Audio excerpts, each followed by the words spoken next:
The sketch to 3D feature isn't just about printing random objects, it's about iteration speed. You have an idea, you sketch it, DeepThink models it, you see if it works, you modify it, you test again, all in the same day. This kind of rapid iteration is how breakthroughs happen. Now, let me be clear about something. DeepThink isn't replacing human expertise, it's amplifying it.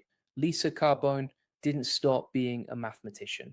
The Wang Lab didn't stop doing research. They used DeepThink to accelerate their work and catch things they might have missed. Let me show you the benchmarks that matter for real work. On theoretical physics problems, DeepThink scored 50.5% on CMT benchmark. This tests advanced physics understanding, the kind used in cutting edge research. On engineering tasks, it can generate code that models complex systems, simulate fluid dynamics, calculate stress points, optimize designs. On data analysis, it can handle large data sets with missing information, find meaningful patterns, test multiple hypotheses, give you actionable insights, and all of this is available now. If you're a Google AI Ultra subscriber, you can access DeepThink today in the Gemini app. Just select DeepThink in the prompt bar.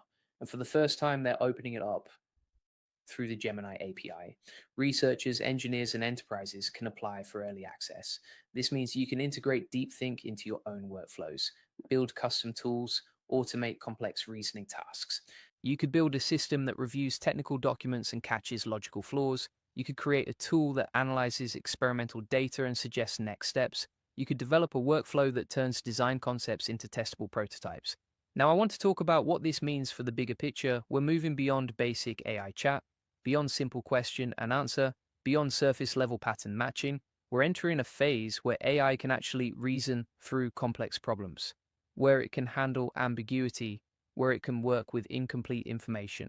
For students, this means you can learn difficult concepts with an AI that actually explains the reasoning, not just the answer, the steps, the logic, the thinking process.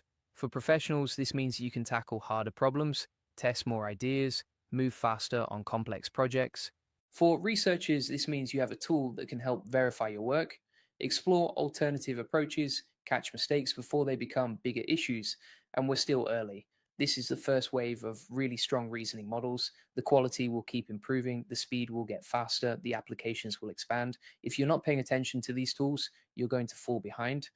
If you're looking to dive deeper into AI tools and actually implement them in your work, I recommend AI Profit Boardroom. Over 2,000 people learning how to use AI effectively. Everyone shares real experiences, what's working, what's not, which tools are worth your time, which ones to skip, no hype, just solid information and practical guidance from people doing the work. It's helped me stay on top of updates and figure out how to actually apply them.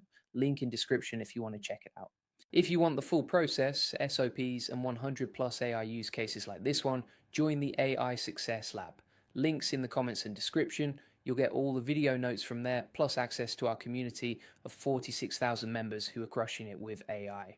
The DeepThink update is live now. The sketch to 3D feature is working. The reasoning improvements are real. The benchmark results are verified. This isn't hype. This isn't marketing. This is a legitimate step forward in AI reasoning capability. And if you're working on anything complex, anything technical, anything that requires deep thinking, you should be testing this immediately. The people who figure out how to use these tools effectively will have a massive advantage, not just in getting work done faster, but in solving problems other people can't solve. That's where the real value is, not in replacing human thinking, but in augmenting it, in pushing what's possible, in exploring solution spaces that were too big to explore manually.